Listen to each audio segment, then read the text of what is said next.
nas empresas. Decorreu em Maputo a primeira sessão plenária ordinária da Comissão Consultiva de Trabalho, realizada pelo Ministério do Trabalho, Gênero e Ação Social. Na ocasião, a ministra do Trabalho apontou desafios no equilíbrio e assistência social ao trabalhador. Reunimos-nos hoje num momento de particular significado para o diálogo social do nosso país. Esta primeira sessão plenária constitui um espaço de reflexão, balanço e projeção estratégica, onde reafirmamos o papel da Comissão Consultiva do Trabalho como instância fundamental de concertação, escuta mútua e construção de soluções equilibradas para desafios que se colocam ao mundo laboral. Nesta sessão, teremos diante de nós matérias de elevada relevância, desde o balanço das atividades realizadas no exercício econômico anterior, à apreciação de propostas de revisão de instrumentos normativos estruturantes, bem como iniciativas legislativas e processos de ratificação de convenções internacionais de grande impacto no mundo do trabalho. São temas que exigem de todos nós responsabilidade, espírito construtivo, sentido de Estado e compromisso com soluções equilibradas que salvaguardam os direitos dos trabalhadores, a sustentabilidade das empresas e o desenvolvimento nacional. Estamos convictos de que, à semelhança do que tem sucedido em sessões anteriores, os debates decorrerão num ambiente de respeito mútuo, abertura e diálogo e busca de consensos, honrando a tradição desta comissão enquanto órgão de consulta e concertação social. Que possamos juntos contribuir para decisões ponderadas, tecnicamente sólidas e socialmente justas. Igualmente, reforçando a necessidade de os membros da Comissão Consultiva imprimirem mais dinâmica para a melhoria da vida do trabalhador. Pedimos que em 2026 reforcemos 3 compromissos: responsabilidade nas decisões, solidariedade social nas transições econômicas e unidade nacional acima de interesses setoriais. Moçambique só pode ser construído com o trabalho dos seus cidadãos. Consolidar um mercado de trabalho mais resiliente e preparado para enfrentar choques econômicos e transformações industriais, garantindo simultaneamente a proteção efetiva dos trabalhadores e a sustentabilidade das empresas. Estamos perante uma transição econômica sensível que exige maturidade, serenidade e capacidade de planificação. A resposta a este momento não pode ser fragmentada. Deve ser coordenada, tripartida e estratégica. É precisamente em momentos como este que a Comissão Consultiva do Trabalho prova o seu valor. 2026 exige que reforcemos os mecanismos de requalificação profissional, a transição laboral para setores emergentes, o apoio às pequenas e médias empresas que ficaram afetadas e a expansão da proteção social para os trabalhadores mais vulneráveis. Temos igualmente de acelerar a formalização da nossa economia e reforçar a produtividade como condição para atrair novos investimentos. Minhas senhoras e meus senhores, o país entra neste novo ciclo com desafios, mas também com algumas oportunidades. O contexto internacional está em mutação. Cadeias globais de valor estão a ser reconfiguradas. Moçambique não pode assistir passivamente a estas transformações. Para tal, precisamos da estabilidade laboral e da confiança mútua. Espera-se com destaque a revisão do Regulamento do Trabalhador Doméstico e a revisão da Lei de Proteção da Pessoa com Deficiência. O Ministério da Saúde recebeu reforço de pelo menos mais 4 ambulâncias. O governo do Canadá, através da Plane International Moçambique e no âmbito do projeto Todas Avante, procedeu à entrega oficial de 4 ambulâncias ao Ministério da Saúde. A iniciativa visa melhorar significativamente o transporte de doentes em situações de emergência, com prioridade para as mulheres grávidas, crianças e pacientes vulneráveis nas áreas de intervenção do projeto. A cerimónia de entrega contou com a presença de Hussein Isse, ministro da Saúde, além de representantes do governo do Canadá e de parceiros de cooperação internacional. O ato da entrega das viaturas, que tem como destino a província de Nampula, destaca o compromisso conjunto em fortalecer o sistema de saúde nas regiões mais necessitadas. A oferta de ambulâncias para o setor da saúde enquadra-se num programa chamado Avante, um programa focalizado para o atendimento dos adolescentes e jovens, mulheres em particular. Eu olho para este assunto como o maior investimento para uma nação como Moçambique. 36% da nossa população são adolescentes e jovens. Reparem só nesta visão do nosso Presidente da República de Moçambique, Daniel Francisco Chapo, quando coloca a saúde da mulher, a saúde do adolescente, a saúde do jovem, a saúde da criança como uma das maiores prioridades. Uma razão muito simples é que, se fizermos intervenções organizadas, estruturadas, neste grupo, nesta faixa etária, vamos salvar a humanidade, vamos salvar os moçambicanos e vamos ter mais gente para poder trabalhar. É o chamado dividendo demográfico. Então, este investimento nesta faixa etária dos adolescentes e jovens é uma das grandes prioridades do setor da saúde. E vamos abraçar, estamos a abraçar, e o resultado é este. As ambulâncias destinam-se principalmente a reforçar o sistema de referência e contra-referência nos distritos de Mekonta, Ribaue, Mogovolas e Ilha de Moçambique, na província de Nampula, zonas abrangidas pelo projeto Todas Avante. Esta ação contribui diretamente para reduzir riscos de mortalidade materna e infantil, facilitando o acesso rápido a cuidados hospitalares em casos de urgência. Estas 4 ambulâncias vão para a província de Nampula. Já foram mencionados aqui os distritos Mekonta, Ribaue, Mogovolas, Ilhe. São distritos de maior demanda na província de Nampula. E estes serviços, essas ambulâncias, irão salvar muitas vidas, porque teremos um sistema de referência mais próximo das comunidades e vamos corrigir aquele tempo que eu falei, a primeira demora que leva à mortalidade materna no nosso país, vai estar resolvido. O ministro da Saúde, Hussein Isse, agradeceu o apoio internacional e reafirmou o compromisso do governo de Moçambique em melhorar os serviços de saúde primária e de emergência, integrando estes meios no Sistema Nacional de Saúde. Então, quero mais uma vez agradecer o Canadá por esta ajuda e dizer que faremos chegar as ambulâncias à província de Nampula e também iremos dar toda a nossa contribuição para que estas ambulâncias sirvam por muito tempo para as nossas populações, garantindo condições de manutenção, conservação, que é de fato de extrema importância. O projeto Todas Avante, financiado pelo governo do Canadá e implementado pela Plan International Moçambique, em parceria com organizações como a Mudefa e em estreita colaboração com o governo de Moçambique, tem uma duração total de 6 anos. Além da saúde sexual e reprodutiva, educação inclusiva e proteção de crianças e raparigas, o projeto agora reforça o setor da saúde com este importante apoio logístico. Por outro lado, a MISAL lança o Plano Nacional de Prevenção às Doenças causadas por Mudanças Climáticas. Quero declarar lançado no nosso país o Plano Nacional de Adaptação do setor da saúde às mudanças climáticas. Moçambique dá um passo decisivo na proteção da saúde pública face aos impactos das mudanças climáticas. O Ministério da Saúde lançou oficialmente em Maputo o Plano Nacional de Adaptação do Setor da Saúde às Mudanças Climáticas para o período 2026-2030.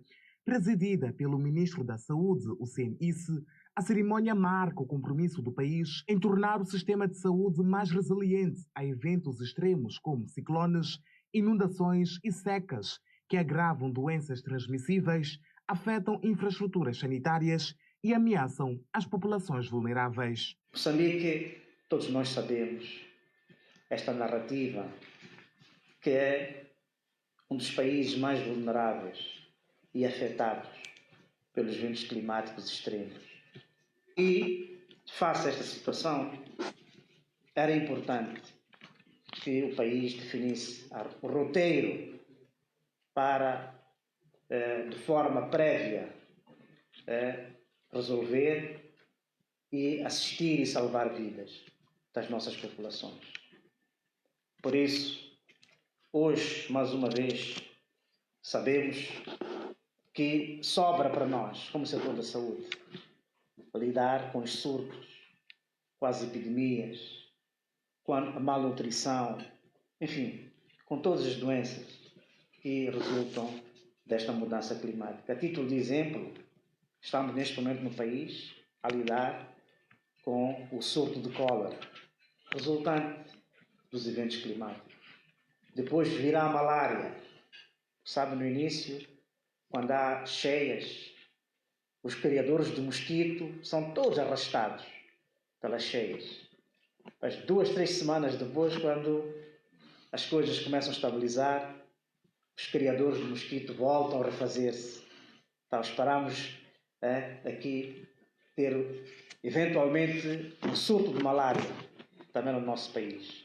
Então, estes planos são importantes, porque têm a chamada previsibilidade e prevenção. Há 2 P's que são importantes em emergência. O primeiro P é previsibilidade e o segundo P é a prevenção. Para a Organização Mundial da Saúde, o plano assenta-se em 8 blocos fundamentais, que são os principais focos do setor da saúde em Moçambique. A OMS identifica 8 blocos fundamentais da resiliência: liderança e governança, financiamento sustentável, recursos humanos capacitados, acessos a medicamentos e tecnologias, serviços de saúde fortes, informação e dados confiáveis, comunicação com as comunidades e capacidade de inovação e aprendizagem contínua.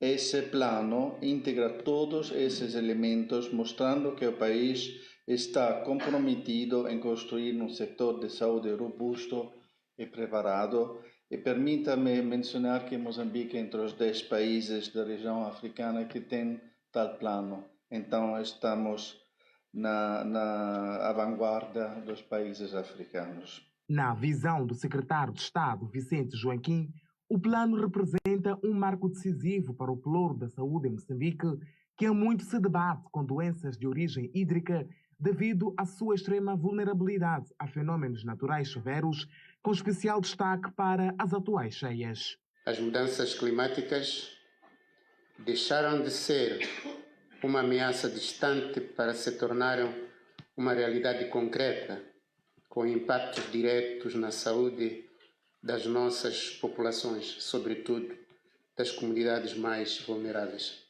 O lançamento do Plano Nacional de Adaptação do Setor da Saúde às Mudanças Climáticas representa um marco decisivo na consolidação de um sistema de saúde mais resiliente, preparado e capaz de responder aos desafios e impactos ambientais que afetam diretamente a saúde pública, tais como surtos de doenças, insegurança alimentar, eventos extremos e outros riscos associados.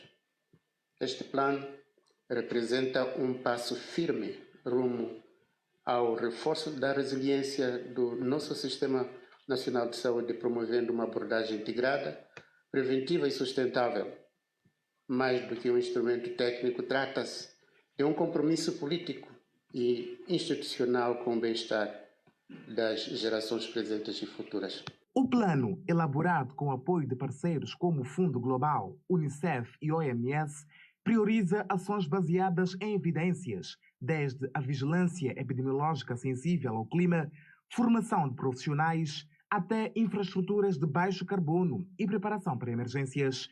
Com um orçamento estimado em cerca de 235 milhões de dólares, o plano integra-se às metas nacionais de adaptação climática e ao plano estratégico do setor da saúde. Por outro lado, a Amisal prevê ainda vacinar cerca de 300 ou mais e de 380 mil crianças, todas menores de 5 anos, em Tete. Arrancou esta sexta-feira em Tete a segunda ronda da campanha de vacinação contra a malária, que vai abranger mais de 380 mil crianças dos 3 aos 59 meses de vida, ou seja, menores de 5 anos de idade, como forma de prevenir a doença, neste que é tido como o grupo mais vulnerável. Falando em conferência de imprensa, o diretor provincial da Saúde em Tete, Alex Bertil, disse que a segunda ronda da quimioprevenção sazonal da malária vai decorrer em 12 dos 15 distritos que compõem a província. Para este segundo ciclo, nós pretendemos administrar cerca de 384.005 crianças, dos 3 a 59 meses, em 12 distritos da nossa província, com exceção do distrito de Tete, Mutarara e Tsangano. E nós já temos aquilo que é a disponibilidade de medicamentos, recebemos os medicamentos, fizemos a distribuição ao nível dos distritos até às unidades sanitárias. Segundo o Bertil, na primeira ronda, o setor da saúde falhou a meta de vacinação que havia sido planificada devido a alguns fatores, dentre eles a degradação de algumas vias de acesso devido às chuvas que se fazem sentir na província. Um total de 384 mil crianças, dos 3 a 59 meses, e nós administramos mais de 210 mil crianças, o que corresponde a uma meta de 56%, de uma meta de 85%. São vários fatores que contribuíram para que não alcançássemos esta meta. O primeiro é que nós realizamos o primeiro ciclo numa época chuvosa. Algumas vias estavam intransitáveis, o que dificultou, de certa forma, para não alcançarmos algumas comunidades. E, por outro lado, realizamos esta campanha num final, coincidiu com o sábado e domingo, que é final de semana, e nós sabemos muito bem que durante o sábado e domingo a maior parte da comunidade está na igreja, e nós deparamos com algumas residências em que as portas estavam fechadas. E para que não se falhe a meta, nesta segunda ronda, o setor garante que já há uma estratégia desenhada junto das comunidades.